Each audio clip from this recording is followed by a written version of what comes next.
পরবর্তী সংবাদে।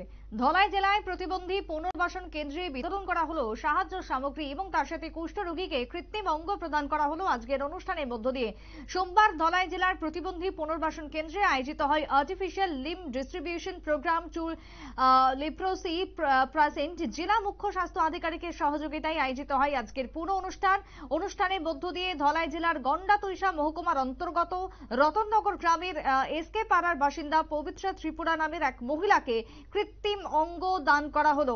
কৃত্রিম অঙ্গ দান করা হয় যাকে, তবে এই মহিলাটি 2016 সালে কুষ্ঠরোগে আক্রান্ত হয়েছিলেন। বিভিন্ন জায়গায় চিকিৎসার পর মহিলার দলপতি প্রাথমিক স্বাস্থ্য কেন্দ্রে যখন যান তখন সেই সময় উন্নত চিকিৎসার জন্য মহিলাকে জেলা কুষ্ঠ বিষয়ক বিভাগে চিকিৎসার জন্য পাঠানো হয় এবং সেখান থেকে চিকিৎসা করার পর দীর্ঘ সময় পেরিয়ে যায় এবং তারপর তাকে আজকের এই অঙ্গ দান করা হলো, অঙ্গ প্রদান করা হলো, কৃত্রিম অঙ্গ। কি বক্তব্য উঠে আসছে ধলাই জেলা থেকে, শুনুন। আমরা একটা লেপ্রোসি আক্রান্ত পেশেন্টকে আমরা আর্টিফিশিয়াল লিম আজকে দেওয়া হয়েছে। এটা কোনখান থেকে পেশেন্টটা ছিল? পেশেন্টটা হয়েছে রতননগর ডলাপটি সাব সেন্টার পিএইচসির গন্ডাছড়া সাব ডিভিশন থেকে। কতদিন ধরে আক্রান্ত ছিল উনি? পেশেন্ট আসলে 2016-তে আক্রান্ত হয়েছে। 2016-তে আক্রান্ত হওয়ার পর তখন তারা বুঝতে পারছে না যে এটা লেপ্রোসি হইতে পারে, কুষ্ঠরোগী হইতে পারে, কারণ ডায়াগনোসিস তারা করতে পারছে না। তো তারা আশেপাশের দোকানে নিয়ে তারা বনাজি বিধি ওষুধ টষুধ নিয়েছে। এরপরে তারা এত বেশি ভালো পাইছে না, ট্রিটমেন্ট হয়েছে না। তো তখন তারা জানতে পারছে যে শান্তিপল্লী একটা মিশন আছে ঊনকোটি ডিস্ট্রিক্টে। ওখানে গেলে অনেকের স্কিন ডিজিজ বা চামড়ার রোগগুলি ঠিক করতে পারে। তো এরপরে তারা 2016-তে ঊনকোটি ডিস্ট্রিক্ট শান্তিপল্লী মিশনে তারা চলে গেছে। তো ওখানে তারা 3 বছর ট্রিটমেন্ট নিচ্ছে।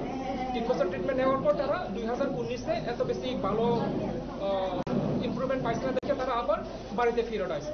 তারপরে আমরা 2020 নভেম্বরে আমরা LCDC leprosy case detection campaign আমরা পুরো ডিস্ট্রিক্টে আমরা চালু করছি, যেখানে আমরা লেপ্রোসি হওয়ার সম্ভাবনা পকেট থাকে ওখানে আমরা এলসিডিসি করছি।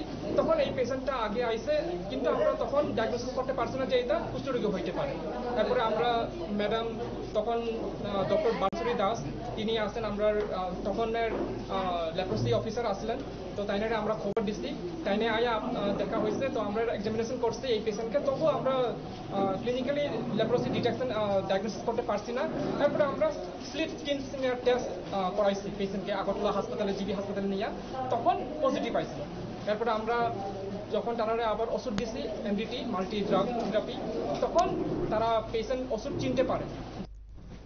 আপনারা শুনলেন যে বক্তব্য উঠে আসছে আজকের এই আয়োজন বা অনুষ্ঠানকে কেন্দ্র করে, বিশেষ করে প্রদীপ প্রজ্বলনের মধ্য দিয়ে আজকের এই আয়োজন বা সূচনা হয় এবং কৃত্রিম অঙ্গ প্রদান করা হয় আজকের ওই মহিলাকে, যার মধ্যে খরচ করা হয় প্রায় 1,66,000 টাকা।